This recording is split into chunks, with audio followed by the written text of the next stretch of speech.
Tuesday, July 4th, 10-minute daily reality check. America's birthday.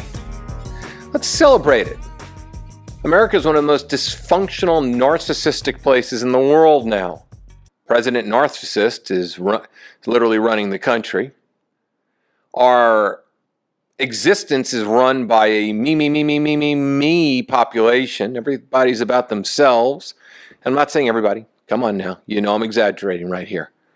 But I want you to think about today on America's birthday. How many people are really self-absorbed that you know in your life? How many people are all about themselves? From their posts on Facebook, the look at me, and look at my life. A friend of mine emailed me the other day and said their friend just got a brand new car and just said, look at my car. Another person got another present and said, look at what I got. Look. It's really getting a little out of control. I mean, this country was not built or based on narcissism. It was based on people who came here for a better living. They didn't want to be persecuted. They didn't want to be manipulated anymore by the British government. So, well, we all know what happened in 1776. But wow, have we changed? And have we become a society of people that are all about look at me's and me-me-me's? I'm tired of me-me-me's. It's unbelievable. Living in Los Angeles, I see a lot of me-me-me's running around, especially women. I see a lot of women that don't want to work at all. They have this sense of me.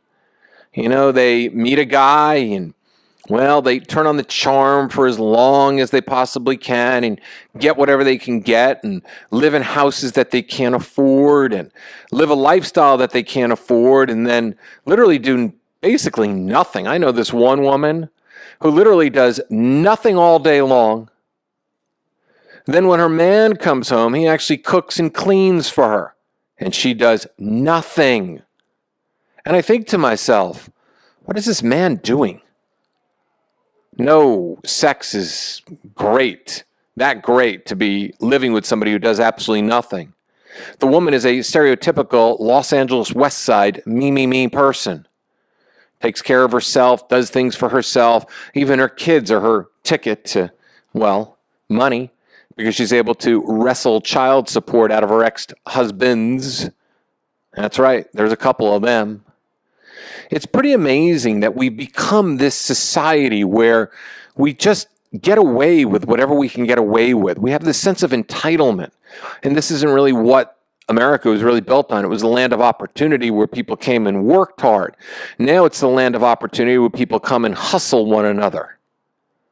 And I don't mean to single women out. I'm sure there's a lot of Kato Kalin. For all you millennials who don't know who he is, he's the O.J. Simpson houseboy. I'm sure there's a lot of Kato Kalins out there that have literally worked the system as well. But it's the women that I see more of. The women that work the system, that work the men. I see women that use men so they can live their life in their little fancy little apartments or fancy little houses, supporting their kids. I know men that actually pay for things for other people's kids so the woman can pocket the child support and she can go get her pretty little nails done and live the iPhone mom life. I see a lot of this in Los Angeles and it always makes my stomach turn. I don't attract these women, thank God, into my life. I have at times, but I don't now because I've got a shield around me. It's called the me shield. I just shield it off. I literally downloaded the app that really prevents me from ever really connecting to disgusting narcissists and human beings that are takers. But I see these women and their sense of entitlement is unreal. It's absolutely sickening on so many levels. They just truly believe that they're entitled to a man's money, that they're entitled to a man's lifestyle. It blows me away. And the thing is, once you enable that behavior and once you give that life to a parasite like this, the parasite will then find ways to literally make it happen with other men. Because once a parasite gets a taste of a life that they haven't earned, that parasite is going to, well, want more of it. The parasite's never going to join back into the work world again because the parasite knows that, as P.T. Barnum said, there's a sucker born every single day. So the parasite will continue to live that life nonstop. I hate when I see it. But then again, are the men that fall for it just not evolved enough or not smart enough to see the end game? Are these women good charlatans? Is that the word? Con women, whatever we want to call them? Are they just that good at it? Or is the sex that fantastic in the beginning that, well, they're just able to play that game and play it really well? I see through it because I've been coaching people for so long. I run into women like this nonstop, and I look at them and I literally want to spit on them. I don't respect it. I've been a hard worker my entire life. I've always earned every dollar that I've ever made, and I'm proud of that.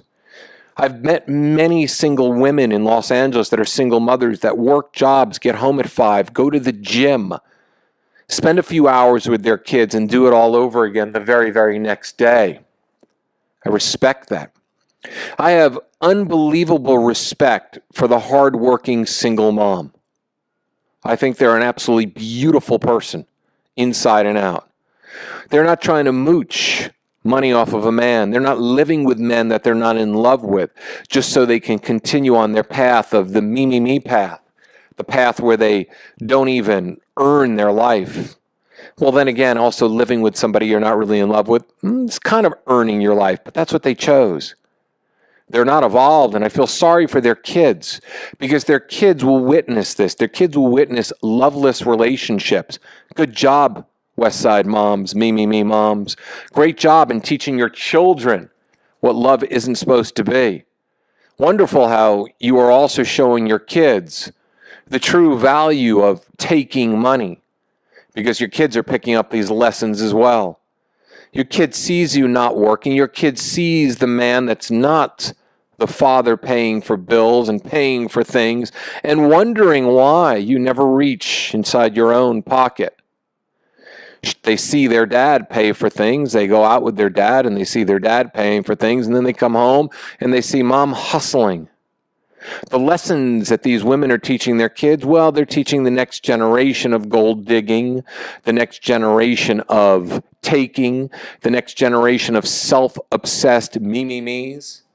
And it's really sad because their own greed and their own laziness and their own sense of entitlement is not only disgusting, but it's also impacting their children. Because their children are going to see that no matter how good the father might be, the father can't take away what the mother is programming the children. It's what I don't like about Los Angeles, but then again, it's not just a Los Angeles thing. It's anywhere. It could be Nashville, Tennessee. It could be Chicago, Illinois. There are people out there who truly believe that they're entitled to another person's money no matter what, and there are people out there that will literally mooch off of other people to live so they can live their lifestyle. And I'm not just saying women do it. There are men that do it as well. But it is a predominantly female thing. Females do this. And I've never been attracted to that at all. So for all of you that take and take and take, shame on you on this beautiful 4th of July day. Our country was built on hard work and dedication and belief systems. Your belief system is shot. It's actually repulsive, disgusting in so many ways. There should really be a firecracker up your ass tonight. Or maybe a good M80 to shock your system a little bit. Because I can't stand seeing it. Especially when this beautiful country was built on such amazing thoughts, amazing culture, and amazing, well, taking care of one another. Shame on you. And for any of you that are listening to this right now and you know any me-me-me's, you have two options. You can either send them this podcast so they hate me. I'm okay. I'll be hated. You can hate the messenger. I got no problem with that. You can be pissed off at me. You can hate me. You can spit on me and everything else. It means that I got to you. If this podcast triggered you, it means that I got to you. I got inside your head because you have no heart. and you have no soul, all you me's that take from people and live lives that you did not work for. I want you to share this podcast with them. Let's get people angry. Let's get some real fireworks going. Let's teach some people a lesson today on the 4th of July. Or you could take an M80 or a little firecracker and shove it up their ass. I'm not quite sure they'll get the message that way. Well, then again, they're getting a taste of what they did because they've just been shoving shit up people's ass their whole lives. Their whole life is a lie.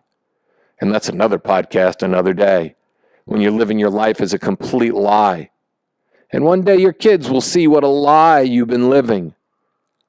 They'll see one parent as the parent that actually taught them lessons and the other parent as a taker. That's right, you me's. You've got some shit and you got some karmic loops coming your way with your kids. And let me tell you something, there is nobody going to protect you because all the people that would have protected you, you've been burning by taking. So here's a dose of reality on Tuesday, July the 4th, 2017. Kind of love shaking things up a little bit. And I hope you enjoyed the reality check of the day. Have an amazing 4th for those of you that have integrity. And for those of you who lack integrity, I hope I pissed you off on your holiday. I hope I made you angry and annoyed. And I hope I might have woken you up just a little bit. Happy fucking 4th of July to all of you. 10-minute daily reality check. Radical self-help that doesn't suck. See you tomorrow.